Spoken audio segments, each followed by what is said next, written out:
Hello. I've been feeling really spiritually drained. Just in general. I don't like really tired of working on this. And it's not just this, but just the no. I'm just drained, honestly. I'm tired of having like another heavy thing on the side just dragging me and dragging me and dragging me down and just the feeling of nothing is really good enough around me. Like nothing I'm not feeling like I'm doing good enough at school right now. I'm not like oh, I just don't feel that great. I've been feeling like this would literally change my life to have this done. This project has been draining because it keeps requiring additional effort from me where it's like, okay, I've just learned so much and I'm almost done with this where it's like it's not done and it's not good enough still. I just keep having to learn another thing and it's really just tired. I really had trouble with follow through. I really had trouble focusing and stuff like that. And I used to always think to myself, I was like, I don't know if I'm making excuses for myself or what, but I was going through a lot back then. I was going through a lot. And I was really having a hard time because I was like, it's so hard to do my schoolwork and to be like dealing with this traumatic experience and all this stuff. It's really hard, but then there was always this piece of me that was like, maybe you're just lazy and making excuses for yourself. Like maybe this is yeah, I just never felt like I was working hard enough. And then I left that environment, but I always thought to myself, I was like, I just feel like if I was out of here, I would excel and I'd be able to do so much, right? And then I did leave that environment and I'm here and I have been excelling, right? Now it's to this point where I'm like, my life around me feels so like messy. It's not messy, but it's just like if I could just finish this, I feel like I'd go exercise, I'd be relaxed, I'd be like all of my schoolwork would be getting done like bam bam bam. Like all these different things. I'm like if I could just finish this, I would excel. And it's back to that spot again. And I don't think I think that's true. But there's just so many things. I wish I was playing with my cat more. I know it sounds silly, but I wish I was like creating a better quality. I think my cat's fine, but I'm just like she could be having a better time. Or I could be cleaning my room more. There's just other things that I'm like, it's really draining to have this like big thing on the side. And it's hard because while I'm in that spot, I'm not doing as good at the things that I'm actually supposed to be doing. But it's like, okay, like when I was at school, I was like, this is insane and I'm so mentally unwell, but it's like shocking that I'm here still and like that I'm surviving. And I was like, well, I'm doing a great job at that and I'm doing a great job at healing and all this stuff, but I'm just not doing great at the things that I should be doing, like school, right? Where it's like, I feel like when it comes to this experience, I'm doing a great job, amazing job. When it comes to the things that I'm actually supposed to be doing with my time right now, or the things that I'm like, this is like just the normal stuff, I'm not feeling like I'm doing like the best that much. And it really bothers me because it's like I just want to feel good about myself and I want to feel good about the work that I'm doing, where it's like I don't feel like I'm doing like the best at the other stuff it's like, just the normal stuff. But we're gonna try to finish this. Yeah, I'm submitting this for my empirical projects class. And I'm happy I'm submitting this. Hopefully it'll be good. Hopefully I'll get a good grade because of it or something. But I don't even know. We're supposed to be doing a group project. I haven't even been going to class. And it's just like I'm tired of feeling like a slacker. Like it in every other way, I'm kind of having like a slacker energy where it's like I'm actually working really, really hard at this, but it's not the obvious in your face thing that I should be working on. So I'm just tired of feeling like a slacker. It's like I'm working so hard, I shouldn't feel like that, but I'm tired of it. I'm tired of feeling like I'm not doing a good job at life when I'm actually like really, really working hard at this. But it's everything else, like I'm not attentive enough and it's really bothering me. And it's exhausting too. It's like how much every single time there's more work to do, and I'm just Well, we're gonna start this whole thing by doing actually. I'm not gonna show it. I'm gonna send some emails I need to send. One of those emails includes an email to the researchers that wrote this proposal. It's been like maybe 2 months since I like not like a month and a half since I asked first of all to like when I first asked to get their study. And I've been a little bit like I don't want to bother them, but I also really, really want it. And if they can't find it, I want to know that. This whole thing is honestly making my heart pound. I'm so irritated by this stupid thing. I don't know. Just really, really, really, really, really, really, really want it to be over now. I'm just tired of learning. The amount that I've learned in the last 8 months, I don't even, I, how, why? And it's like, I feel like when I'm in class, my brain just shuts off because it's like, I don't have space for another thing to learn. I've learned so much and I've been in a constant state of learning. I didn't take the summer off, like I didn't take the summer. It's as if I've been in school all summer for me because I've just been learning and writing and learning and writing and stuff. Also, I'm really happy to be in class and stuff. I mean, I'm literally paying for it. That's the other annoying thing.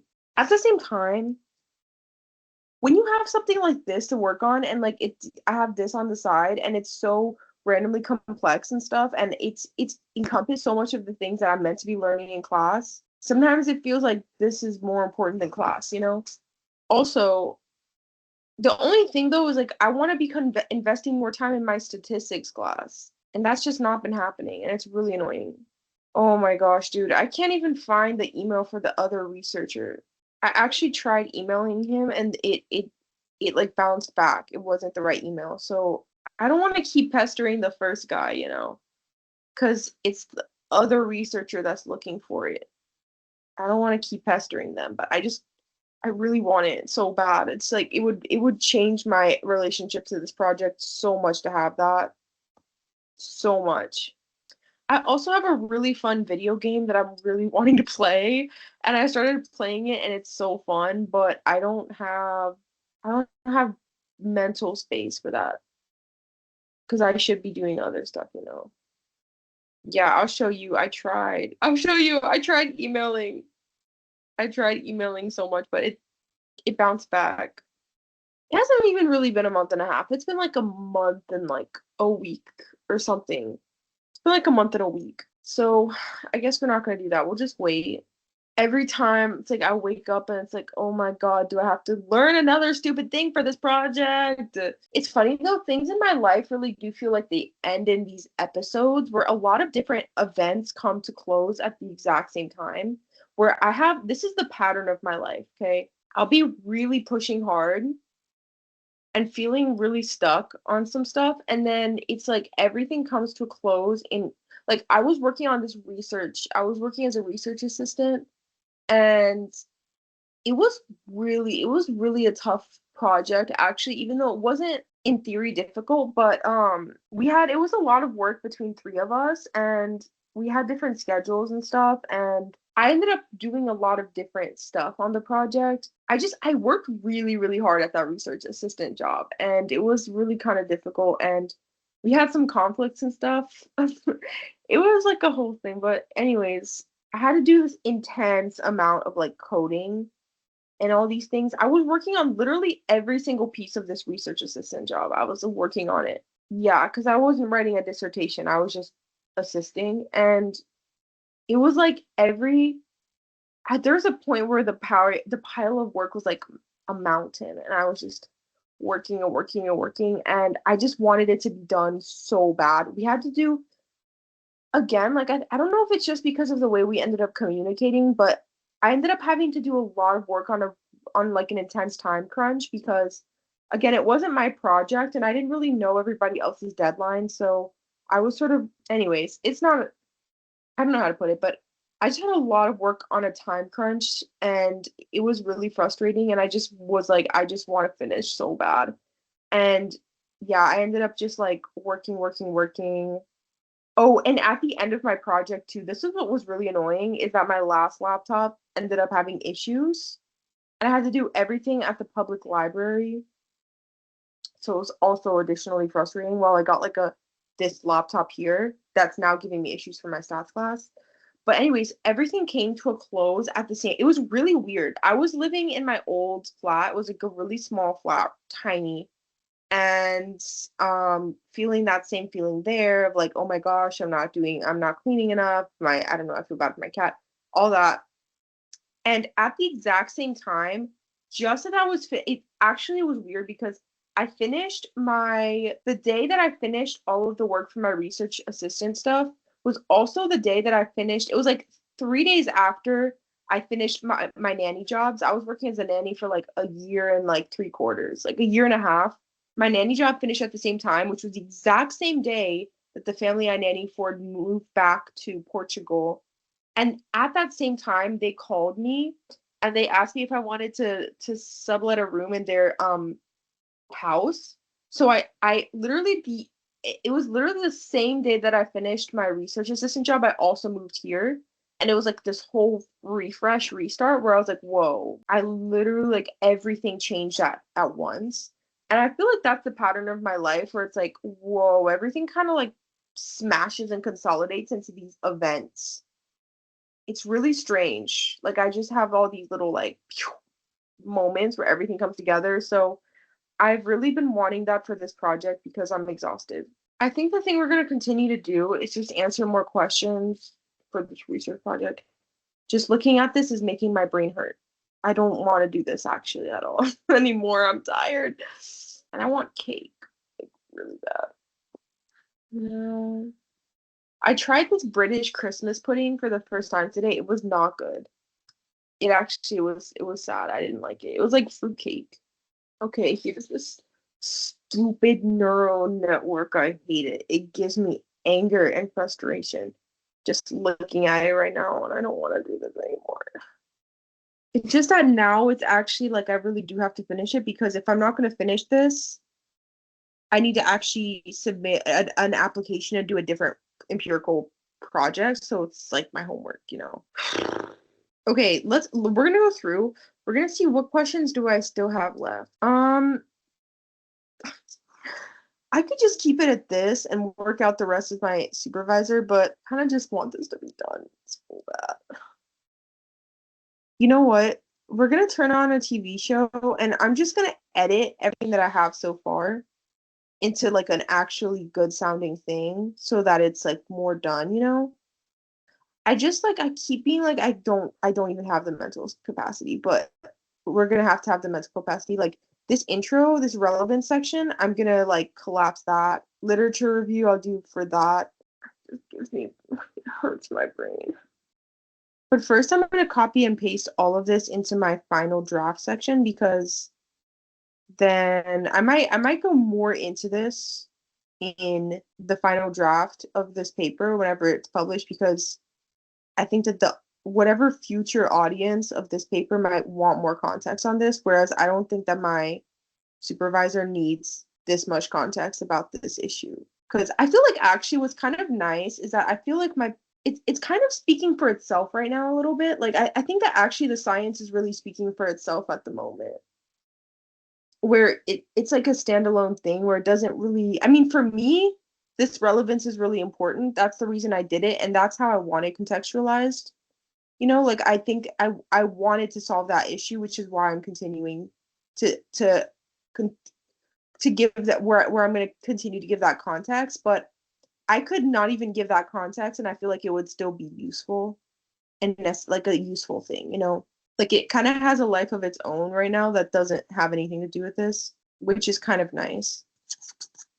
Like if I wanted to, I could skip all this and just talk about acetylcholine and stuff, and it would still be, I would say, probably a useful demonstration of what acetylcholine does, just in general, or acetylcholine and trauma, not even necessarily dissociative amnesia and stuff. I just really want to contextualize that way because, again, that's what I came here for. That's what I'm literally here for. So, oh wait, no, I feel like I've been in like a pressure pot recently.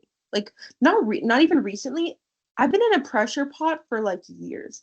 I've been trying to tell myself it's because I'm a diamond in the rough. The pressure is making me into a diamond. But it has been really intense pressure where I'm like, oh my gosh. I feel like literally all of college was I was in a pressure pot where it was like so intense, and then the last few years have been so intense, and it's just like I'm tired of feeling this crushing pressure on my existence.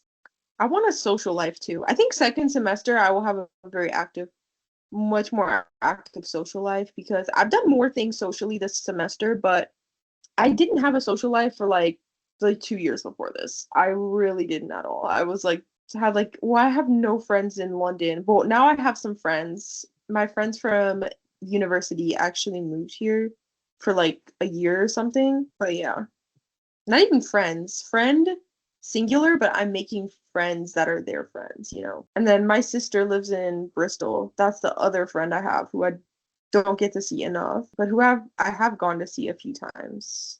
And she has a whole life of her own. She has like a whole side plot, side adventure. She's an arts girl. She's studying fashion marketing, and she's extremely talented. She's a very, very, very talented photographer. She recently had like her first real exhibition. It was very good. And she has a very Bristol life. I have a very London life, as in I have no time to myself and I work all the time. She has a very Bristol life in the sense that she's off doing so much artsy little like stuff, and she's got like, I don't know. She works at a what does she work at again? She worked at like a bar, like a club, and she takes cute pictures. And what else does she even do? I don't know. She wanders around Bristol. I don't know. What does she do? Hang out with her friends, probably. She thrifts. Literally, this is triggering my fight or flight response. I looked at the word amygdala and my heart just like, I don't want to do this anymore. I can't. Okay, you know what? We're gonna turn TV on. I literally, this is like pulling teeth right now for me. But I have to get my life moving. It's like that stagnant energy. I have to get my life moving. I have to. I'm gonna turn TV on. I'm gonna eat sugar, a lot of sugar. That's my coping mechanism. It's just eating sweets. And I'm gonna make myself a hot drink. I don't know what, but something. My sister's gonna graduate this year, guys. We're both graduating. We always graduate at the same time, weirdly. She's graduating too from her bachelor's, and I'm graduating from my master's. And she's gonna do what? My sister, like, I genuinely, from the bottom of my heart, think she's like so intensely talented at photography. She's got very good artistic vision. My dad loves photography, and my mom is an artist as well. And I feel like there's that little artsy gene in my family. But anyways, okay. I don't want to do anything more.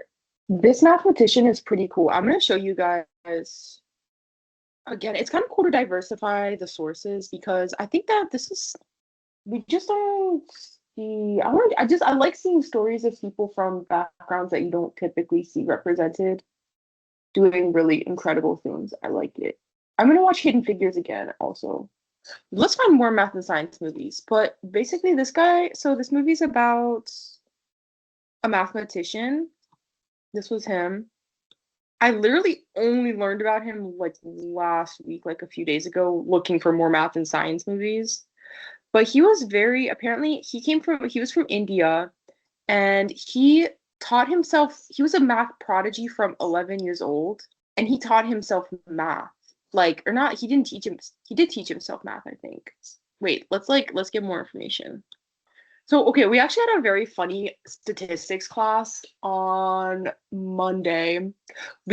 So we were learning about, what's it called? Like regressions and correlations and things.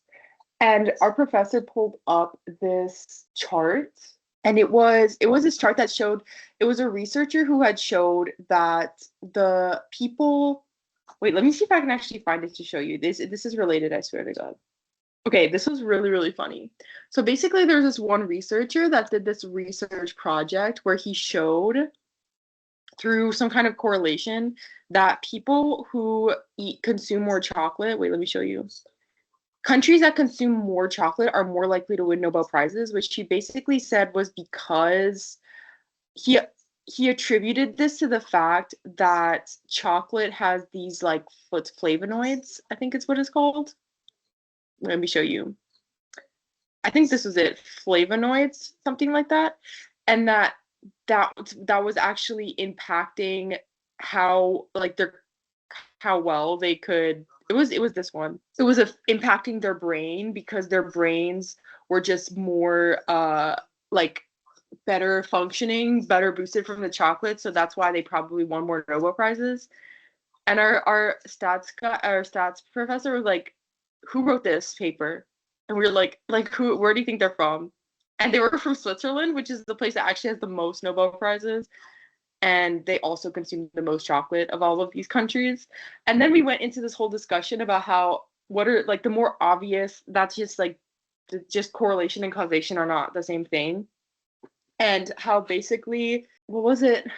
Basically that we all, I think, intuitively know that this number is probably not linked to actual chocolate consumption, but GDP. And we're just going to like this whole discussion about that. So gross, basically how much money the countries were pulling in, and yeah, so it's pretty interesting. Poor Brazil's all the way down here, and then yeah, you get Switzerland up here. But this is, yes, I was actually thinking this. I just didn't get to say it because I raised my hand, but the professor didn't see. But that's the one time I've ever tried to. No, actually, I spoke one time in stats class to say that nobody knows what violin graphs are. So that was my my one other comment in class. I was like, nobody knows it either, because we were talking about what was it? Which was the best graph to use to represent the data that was shown. And I was like, I'm not gonna lie, I don't know how I said it, but I was like, nobody really knows. Like the average layperson has no idea how to navigate a violin graph. I literally said, I was like, I've never seen a violin graph even used in a science, like I've in any paper that I've read. So I was like, it's probably better to not use one, or to use like a bar graph to represent the data. I know that's not like the best. Actually, that was just my thinking. I was like, I've never, unless I had learned about these in science class, there's just zero way I would have known how to navigate that if I'd run into that in paper. But anyways, I was gonna say, and he actually ended up talking about this, but basically he was like, how would we test this to see what's the actual truth? I swear this is correlating with my conversation and it's not a randomness, but he was like, basically I was gonna say you could compare it to another country that also has brain boosting foods and see like the difference, right? And that's what this other researcher did. Where's the other? I'm gonna try to find. I wish I could remember off the top of my head. What was the other one? So funny. Chocolate consumption enhances cognitive function, which is a science phenomenon for winning the Nobel Prize, and it closely correlates with the number of Nobel Prize. I wish that were true so badly, actually, because I love chocolate. I do eat a lot of chocolate myself, and if that were true, man, that would change my life. But unfortunately, it's not true. Where is it? Hold on. I'm actually gonna eat chocolate now. That was my excuse. Where's my? I got brownies yesterday. Okay. So as I continued my chocolate, basically this other researcher then made another one. This is it. So it was, does chocolate consumption really boost Nobel Prize chances? And it showed all these other like different things, all these other different different materials and stuff that you can compare to. Because tea also has a lot of flavonoids, and I think so does wine. And you see that if you were to actually pull out these other sort of other things that people could consume a lot of that have flavonoids, the connection kind of falls apart. So it's not actually about the flavonoids, which is obvious, I think, to everybody on Earth. But but yeah, so yeah, like you can see that obviously like Irish people consume the most tea, but they don't have like it wasn't actually correlated with more Nobel Prize wins for them. Wine consumption as well. Anyways, that had me thinking about the reason I found this movie in class. So I was actually, I don't know if that's kind of why I was connected, but also that I was thinking about how many intelligent people exist completely in places that don't have the same type of opportunity, that aren't really, that obviously we get this is another correlation causation thing that you think we sort of, because like white men, no, I'm not, no offense, I'm just literally just trying to bring it up to talk about this, but because we see white men doing a lot of things that are very, very highly successful, like, okay, winning Nobel Prizes and stuff, we almost get this inner sensation that means that they are more intelligent or that they're better at doing things, where it's not true at all. There's absolutely brilliant people in all places of the world, and in a lot of different circumstances that obviously don't always get to flesh out that intelligence, that don't always get the opportunity, or that are living through circumstances where they would never sort of get the chance. Think how many brilliant people are currently living through a genocide, how many brilliant people are currently, living in like slums and absolute poverty. And it's not that those countries have naturally smarter people. It's not that white men are naturally smarter, but that we created a system where they have the advantage. And I always think of that when I do follow the Nobel Prizes wins and stuff. Just I only started in the last few years, just because I started getting interested in science and stuff, and I found it really interesting. And I started looking to see like who actually wins them, or people from different countries and stuff. And I've never seen I hope this isn't offensive. I've never actually seen any like black individual win a Nobel Prize that wasn't a peace prize. I think that in the peace prizes they're very diverse, but I'm half Brazilian. I've never seen the Brazilians have won for what? Literature and stuff. Maybe a peace. I don't know if peace. I've never seen a Brazilian win a Nobel Prize. It's mostly men from exactly like Switzerland and stuff, and at least for math and science. Obviously, I watched the other day a video. It was someone who won a Nobel Peace Prize, who was Guatemalan, an indigenous Guatemalan woman. Let me find her for you. I've never seen a black woman win a Nobel Prize in science, and again, it's not because these groups don't have the absolute intense capacity to win a Nobel Prize in anything, but it just seems like certain groups of people are just not as maybe likely to be put into those circumstances or to have their brilliance recognized. Even you see the difference when it comes to movies about people that, well, what did I watch? I watched, the other one I watched last week was Theory of Everything, which was about a white man who was already in an esteemed university, everyone telling him how brilliant he was and how he needs to go into writing and all these different things. And when you come to see a movie like this, it's like this man was like begging for a chance to do math, and luckily somebody discovered him. But it's like, okay. And then, he was absolutely brilliant from a young age, and it took getting out of circumstances. It took somebody having faith in him for him to get out of that situation. And then also, even in Hidden Figures, the women were absolutely brilliant scientists, and they were fighting and fighting and fighting to have the chance to even get into the higher spaces that they wanted to with science. This is the video I watched the other day on Rigoberta Menchú. It was very good. I'll link it below. You get more diversity with the peace prizes, but it's with the math and science that you really don't see that kind of diversity. Even the Latinos that I did see win Nobel Prizes in science were white Latinos for the most part. I just think it just speaks to just volumes as to how it's not who we have such a distorted perception of what intelligent people look like, and that a certain group of people maybe are more likely to, or you get that image, right, where there's people that are absolutely brilliant from so many different places that just never get the chance. I even think of my own grandpa. My grandpa was Black and Indigenous. Like I said, he taught himself how to make maps, and he taught himself from nothing. He only went to school until the 8th grade. He never got to sign off on his maps. He had to submit them to somebody higher up from him to write his name.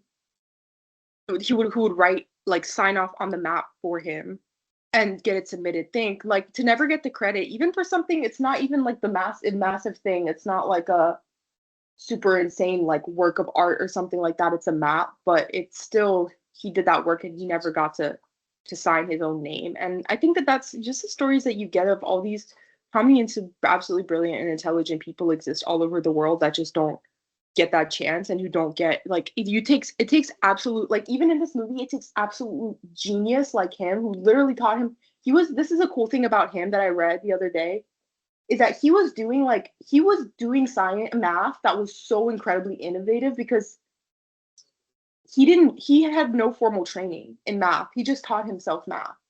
And so he was doing stuff that people hadn't even ever seen before, like really unique connections and stuff, that like really unique math, which is why I think when people first looked at it, they were like, what is this? But then he ended up, somebody discovered him and was like, oh, wow. So then he got to go to Cambridge. Actually, let me watch it because he just got to Cambridge in the movie. I'm going to stop talking after this and just do my work. But I was just like, yeah, I was like, I want to diversify the types of people that I'm seeing in these movies. Or like, I just want to see smart people from, like, I want to see movies about smart people from different locations. And here's the other thing. I think that we've really aestheticized whiteness, or like white academia. I want to see, like, I want an aesthetic that's like not white academia. Non-white academia, make it an aesthetic or something. Like, I don't know, because I just feel like you don't really get that. Like, there's almost a sense that there's like don't disrupt that, or like I don't know, where we associate the aesthetics of academia, or even somewhere like Cambridge, like a top university, you associate that aesthetic with whiteness and like wealth, like rich white wealthy people who have this sort of look, and they dress a certain way and they go certain places, where it's like, no. I just think that I want to romanticize academia, like non-white academia as well, even though I'm white, but I want to see it for other people. Like, I want that look. Even honestly, as a woman, it's like I'm looking at this movie right now. Everybody in this room is a man. Everybody in this movie is a man right now. You don't get that many movies about smart women in places like this usually. Just saying. But anyways, okay, I'm gonna keep going. I'm sorry, this thing is really, really driving me insane right now. But I feel like I'm going insane. But I'll eat my chocolate, guys. I'll eat my chocolate so that I can according to that study, I can win my Nobel Prize. On an unrelated note, Dev Patel is actually my celebrity crush, so I'm really vibing with the movie right now. Okay, guys, I made Brazilian academia for you. I made a Pinterest board, so I'm gonna show you, and I'll link it below too. But I want to see people make these for their culture. This is what I'm talking about. Okay, I'm gonna scroll very slowly so you can see it.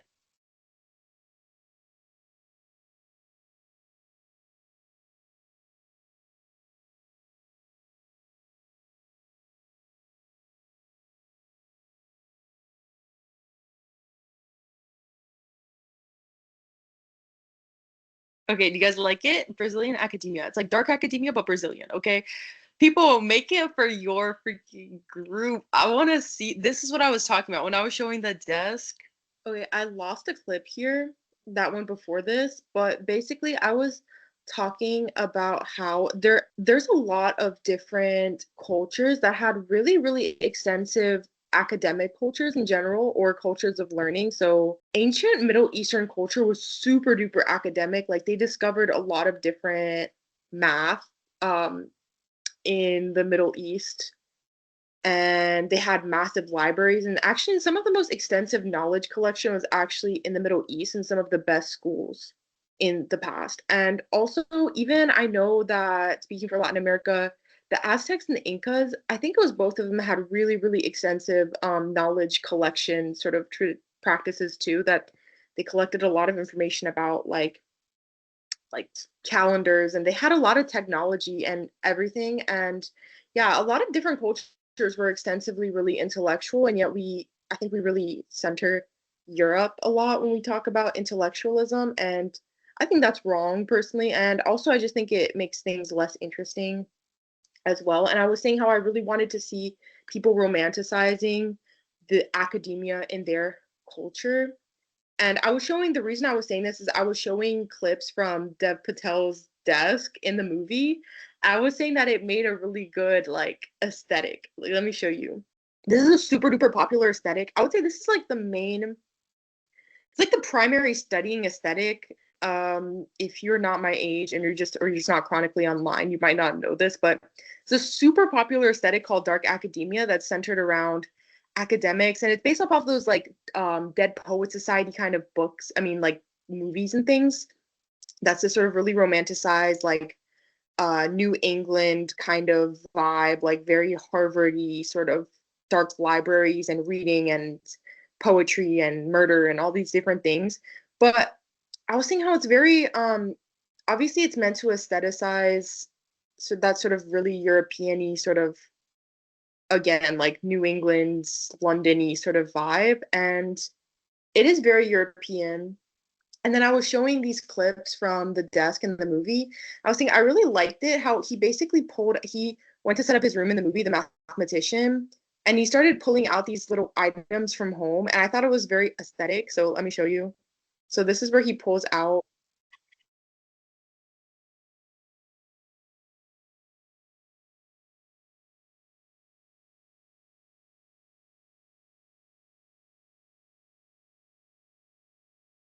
So it's just a very nice, just a very nice desk, and I thought it was a cool. It just gave a cool vibe, and I was saying how I want to see people basically romanticizing academia in their culture through that lens.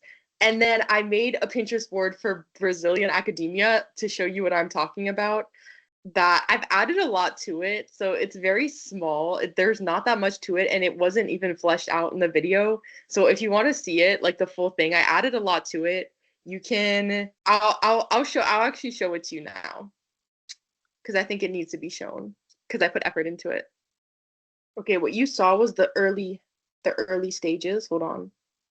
I was a Portuguese studies student, so was very much just studying Brazil and stuff in undergrad. Okay, I got my major in comparative literature and societies with a concentration in Portuguese studies. Okay, so we started here. It was not even fully fleshed out. Like, I'm gonna scroll now so you can see.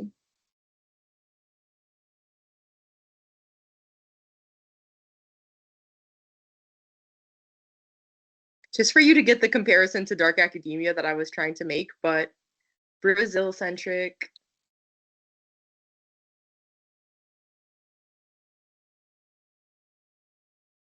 and just a little less whitewashed.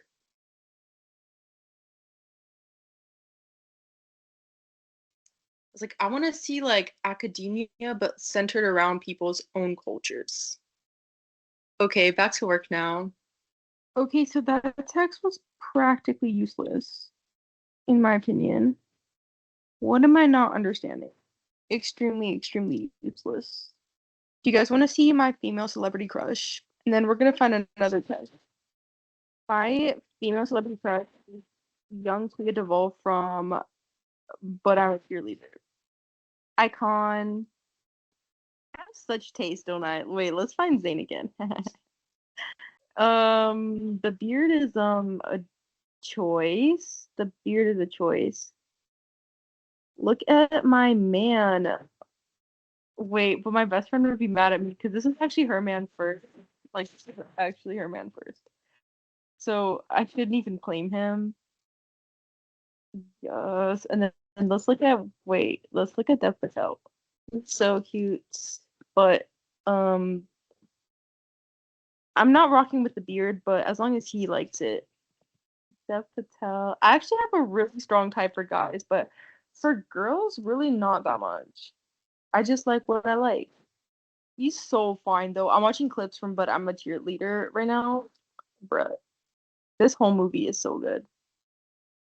Okay, anyways, it's funny. In my head, it's so queer coded to be a woman in psychology, but that's actually not true. That's just because one of my absolute best friends in the world, who is like my psychology bestie, is also a woman. And I think that I'm biased. Where it's like I'm getting too many results from one piece of information, but it's literally just because that's my only other frame of reference. Oh my freaking god. Wait, guys, my cat looks so cute. You have to see her. This is the most unfocused video of all videos. She's so cute. She's so cute. Look at her. Oh my gosh. Bro, my paranoia is so bad. I'm constantly stressed that I've killed my cat on accident or that. No, actually, my anxiety is horrible, bro. I'm so paranoid about my cat 24/7. I'm like, is she feeling neglected? Is she fine? I literally have dreams. I constantly have dreams that I've like done some absolutely horrible thing. Like not horrible, but like, oh my God. I have dreams about my old cats where I'm like, I forgot to feed them for like 3 weeks and they're starving or something. I think it's because she's my responsibility. And I'm worried that I'm flopping. But I hope she's happy and I hope she's enjoying her life. When I saw her looking really relaxed, I got paranoid for some reason. I was like, Are you feeling okay? Anyways, this is a really unproductive day. What do we find next? I just really want this. When I was a nanny, I had they I that actually extended into the children that I nannied, where I had like I would have dreams where I was like, oh my God, like I left them somewhere for like days and I forgot or something. Like I don't know, the paranoia of taking care of something and having to keep it alive is insane. Okay, well, I was gonna say before, I don't know why I didn't say this, but basically I was like, should I compare two groups? Because the thing is that the stressor, it's not even just the high ACH that's making this effect. Ugh. Let's sit up so I don't look horrible. This effect, it's actually just the fact that it's like the stressor is like extended, like it's a longer stressor, you know? And so I'm just kind of wondering if I should compare them because it's not really a fair comparison, actually. It's not a very fair comparison if I'm only going to have one group stressed out for like a second and the other group stressed out for a long period of time. It kind of impacts the memories that, like, well, guess I could, this is what I could do. Now we're talking statistics. I could say what like percentage, like a math, guys. Like I could do like let's say there's only five like 20 memory traces for one, which it'll be much more than this, but then 100 for the other. If like 3 out of 20 of those are really, really stressful for the medium group, but like 35 out of or 52 out of 100 are stressful for the other group, then it's obviously like a big difference. I need to ask my supervisor if that's like a fair comparison as well. Very paranoid right now for some reason. This pattern separation thing is actually one of the last pieces that I need. Like, what does that mean? Actually, now that I think about it, maybe that's not even that important. I don't know. I think I kind of understand what this is saying. That once it starts to get low, it can kind of go into like the framework of you because the patterns can start to be formed. I don't know. Low ACH levels could promote pattern completion as force retrieval. What did that exposure to rats to acute 30-minute stress alone or in combination? Oh my gosh. Let's check again to make sure my cat is okay. This is the thing. I keep saying I need to go see. I don't know if I do. I said this in another video, and then I was like, maybe I'm really like, no. I'm like, I need to really see if I have OCD because the amount of preoccupation with my cat, I'm like, is my cat alive? Is she okay? Is she happy? Is she fine? I'm a horrible ruminator, actually. And she is one of the main things I ruminate about. I just had to check to make sure she was alive again for a minute. I was like, is she okay? But she seems happy. She seems happy. It's because I gave her medication earlier, and then when I saw her really relaxed, I was like, maybe she's not okay. Okay. Anyways, it's been reported that exposure of rats to acute restraint stress produced a reduction of LTP. Okay, we're gonna start consolidating this thing because we have multiple things about this. So exposure to stress. This is also going in this is my proposal, right? Yes. To the stressor of restraint. So there was less long-term potentiation. Okay. Wow, one sentence in all these hours. I'm so proud of myself. Amazing, guys. Wow. One sentence in hours. We did it. Oh my gosh. Literally, it's past midnight and I've written one sentence. Wow. I've really been working on my internalized homophobia in the last like year. I've just been like, you know what? I feel like before I used to feel embarrassed or something, but this year I've just been like, you know what? I can't control who I am, or why would I even need to? And also, what other people feel about my identity is truly not my business. I've actually been trying to mention it and like talk about it more, well, not talk about it with normal people, but like engage with it more because I feel like I needed to get over the squeamishness that I felt towards myself like the ickiness that I felt towards myself of like, oh, this is weird or like you shouldn't say it. But it's like, you know what? No, I'm gonna say it and like get over that myself, the homophobe voice in my own mind. And like just get used to it, you know? Also, if people don't like it, it's like sucks to suck. You're gonna have to live with it and you're gonna have to learn how to deal with it because it's not gonna change. And not even for my personal situation, but just in general, like, sorry, like, that's just the world that we live in. And you just have to be okay with that because it's not up to you. Even going back to the whole Brazilian academia thing of feeling like there's such a box of what socially acceptable, like, respectable individuals feel like. I feel like my queerness to me sometimes it feels like something that's a little bit like it doesn't fit in with the rest of me, or not with the rest of me, with the rest of like, I don't know, doesn't fit in to like academia or something, which is insane because there's so many queer people in academia and there always have been. And yeah, but even I don't know, like I just feel like I was like, you gotta be you in that space and not get caught up in trying to fit an image that isn't even, that's the thing. It's like the image can expand and it can be even more interesting and cool and fun for everybody. Where sometimes when you have an identity that's not like the standard identity, that's not like a straight, white man, whatever in that space, it feels, you almost feel the subconscious guilt of like messing up the picture or messing up the image, or at least I feel that way sometimes.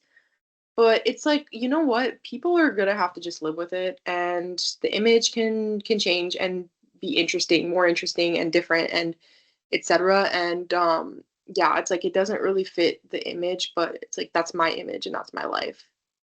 And yeah. And I think it's better to it's like, why cover something up so that other people don't feel discomfort where they need to feel their discomfort and they need to get over it and they need to live with that. Like I'm stopping, so it's almost like enabling people, you're enabling people to not have to sit with their discomfort where they need to sit with the discomfort and learn from it and get over it because it's not anybody else's choice who gets to be in a space really and what that space entails. Somebody came out with an article recently. It's in my watch later list. I'm gonna pull it up. I don't know. I'm just like not every single queer person can be like a freaking artist or actor or something. Like, we got to do other stuff too. Like, what else is the space for queer people to fit? Every space. I don't know. I'm like in my head. It's actually so awful. Yeah, but basically somebody published through the New York Times. New York Times is my freaking op, dude. I'm sorry. Every time I see something that they do, they suck so bad. But anyway, somebody published, and it's insane that they even turned this into a video as well. It's not just a one-off. Did liberal feminism ruin the workplace? Should we learn why they think this? I want to laugh at this. I hope this is horribly funny how insane this is. Why? I'm sorry. I feel like the New York Times, was this written by a woman? Wokeness is distinctively feminine. Why? My God, bro. My God. This is a thing. I think this is the thing is that people talk about liberalism like it's this intensely sensitive thing. If you think that people that are not you don't have a right to be in the same space as you, you are a snowflake as well. You can't deal with the discomfort of people of a different group, like what's bothering you so bad.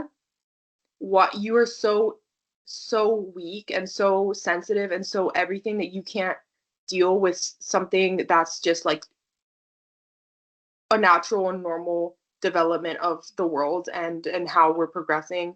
That's on you. People, it doesn't matter what anybody tries to do, it doesn't matter however this era goes.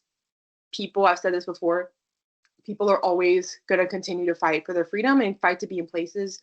You can set it back a little bit, but it's not going to be forever and it never will be. And people, unfortunately, are going to have to get over the weakness that they feel inside. And they're going to have to deal with the fact that different type of people are going to embody the same space as you. Queer people are going to be in the same space as you. They will be. Non-white people are going to be in the same space as you. They will be. And women will be in those spaces too. We're all going to have to you're just going to have to deal with that fact. And I think that stuff like this is so gross and so weird. And I hate to see, I'm sorry. And I believe that people should be able to, I believe in free speech and stuff. At the same time, it's really frustrating how I feel like the New York Times has consistently really platformed individuals like this and their thought processes in the midst of one of the most conservative and difficult times. And also the way that they've spoken about the genocide in Israel and Palestine has been so distorted. And I feel like they've had such a say, such a hand in how the entire dictatorship has played out as well. And I think that they're so I don't understand. I don't see the point in platforming an opinion like this as well. And I don't see anything well thought out about this opinion. It's not really like that factual. It's not really that historical. People, you can say it. But I'm just thinking. I don't think it's really. It's so frustrating to see, like in the midst of everything that's happening, in the midst of this dictatorship, where women's rights are getting so stripped and women have been so sort of set backwards. I don't really see what the point was, and that you can already get the same opinion on any sort of conservative podcast. There's not, I don't see the educational value, anything. It's not really reporting, it's just an opinion piece. And I just find it weird. I don't know. The New York Times has just been a little bit icky and strange. Feminizing a workplace. I don't know. I'm sorry. It's just it's painful to be a woman. It's so freaking painful sometimes to see stuff like this and just be like, you know what? I'm sorry, screw you. You're gonna have to get over it. People are gonna be in the same space as you, whether you like it or not. It's insane to hear this opinion from a woman as well. I'm sorry. It's actually really painful. I don't really know what to say, but it's just really strange. And what else should women do? I'm not going to sit around. Do you see how intensely, I'm sorry, but how intensely I've learned in the last few months and how useful and how productive that work has been so far already. And it's not published yet.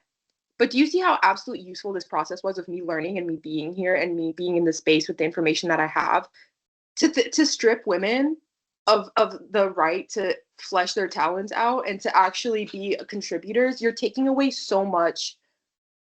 You're taking away so much potential for treatment options, for the expansion of so many different um, avenues of the world of science, medicine, everything. And it's like women are so intelligent, so talented, so everything, and like we just deserve to be able to flesh those talents out. To have women just sitting around doing what? What are we supposed to do if we're not in the workplace? Just sitting at home?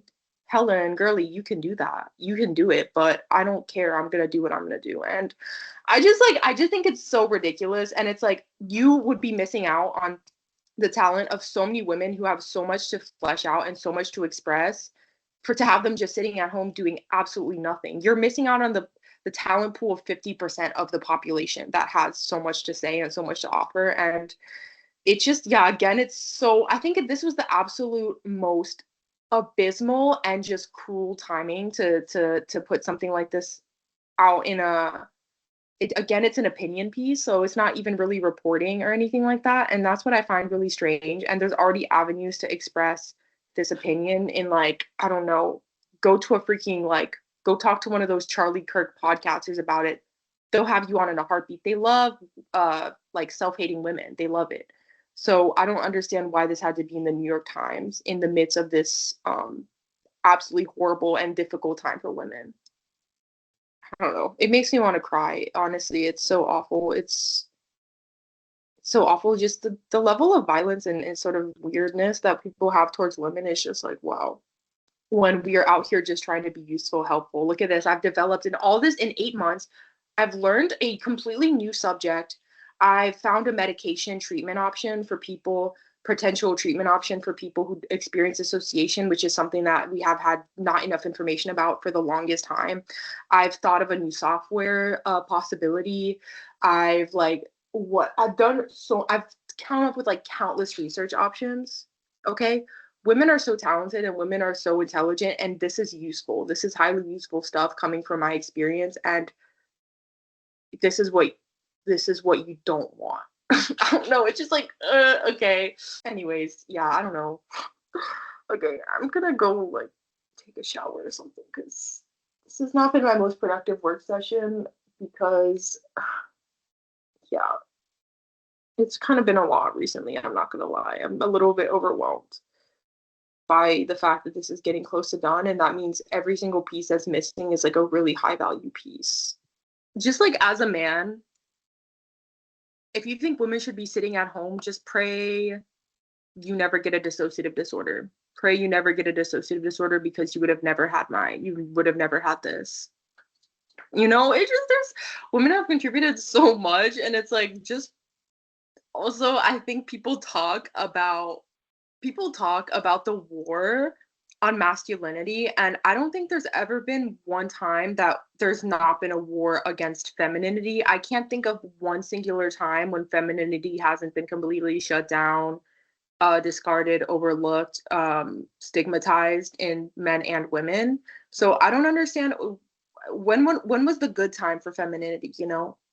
Yeah, I think if you're a man and you feel for us, please go out of your way to do more because it's really that stuff, it's actually like it's not even just frustrating to read, but actually feels so violent in a time like this, emotionally violent to read something like that and just be like, wow, people really don't want you there. People really don't want you around and they really want you sort of out of the way. And that's really it's really painful and it feels really out of your control and like what can you do, and this has just been our situation for so long, and I do see it growing, but it's just really sad, the sort of hate and the sort of that just pervasive sense of like I'm fighting and fighting, but like somebody could try to knock it down in a second. And just the casual hatred towards women, even from other women, is really frustrating. Where, um, yeah, it's just painful. It's like, well, you don't want this research, then you don't want therapy, you don't want medication. Okay. Okay, I have something in the morning, so I guess I'm just gonna end it here just because it's already weirdly getting long. I feel like this has been quite a useless run of videos in terms of my project, but I'm just gonna end it on that note. Women, fellow women, just know nothing on God's green earth could convince me to hate you. Nobody's weird rhetoric could make me hate myself. Nothing could make me hate my femininity. Nothing could make me see myself as lesser than. Nothing could make me see myself as less talented or less worthy of being in a space. And not one time, I'm sorry, there's so many different little narratives that women such as herself have towards other women that they're, I don't know, they're making it they're sort of that women are too feminine, and then they're hard to work with and they're hard to be friends with. Women are the absolute best people on earth to be friends with, work with. I literally love working with women. Women are so freaking cool. Women are so smart. Every time I'm around, I have a conversation with women, I feel like I'm just so amazed by the intelligent things that women do. Women are so capable. Women are so they're always coming in with fresh ideas, good ideas, seeing the world with a new perspective. I nothing, nobody on earth, no human being on earth, nobody could ever make me see myself as lesser than for being a woman. Literally, you could try to waterboard me into it. I could never in my million years hate being a woman, and never in a million years would I ever hate another woman for being a woman. I think that's sad, weird. I love being a woman and I love other women. And whenever I see women in a space with me, the happiness that I feel is astounding, and I just feel so in awe, and just like women are so like have so much to contribute. I love being a woman. No one will ever make me hate it. Second of all, queer people. When you're in the space, I feel happy. Nothing could ever convince me to see queer people as anything less than peers, friends, and just cool individuals to be around. Nothing could make me see them as weird or distorted or anything. And now that I've worked on it within myself, nothing could make me see myself that way for being queer. I love it more every single day that I grow into it. I love it more. And non-white people, you are so talented. You are so intelligent. Again, you have so much to offer the world. When you're in my space, I feel happiness. I feel nothing but happiness and curiosity to see what kind of cool thing you're about to contribute to the world that I'm in, the space that I'm in, what kind of brilliant and absolutely amazing things that you have to offer, the workspace, the workspace that I'm in. The I like seeing the ideas that you create that are unique to your perspective. It's so fun. It's so interesting. It adds dynamic sort of feeling to life. It adds a dynamic feeling to the places that you're in, and I feel happiness. I feel nothing but absolute happiness and joy, and love sharing the space, love being in the space with non-white people, and want to see more non-white people in my space, in my workplace. I want to see more non-white people on TV, in movies like that one. I just want to see it. I want to see more aesthetics of people that are not in the general realm of the structure that we've created. I want to see more aesthetics from non-white people, from people from other cultures, other countries, creating things that are unique to them, that are interesting. More people in science, more people everywhere. I just want to see it. Okay, nothing could convince me that you are not worthy of being in the space. Nothing could ever convince me that it is not worth the fight to have your perspective involved and to have you in that space with me. You are nothing but peers, equals to me, and I feel happiness to see you everywhere that I go. And yes, nothing on God's green earth could ever convince me that you are not worthy of being in the space and that you should not be uplifted. And it makes me sad. Makes me sad to see weird people on the internet making weird takes, and it's like you're sad and you're weird. And that's all I have to say on that. Goodbye.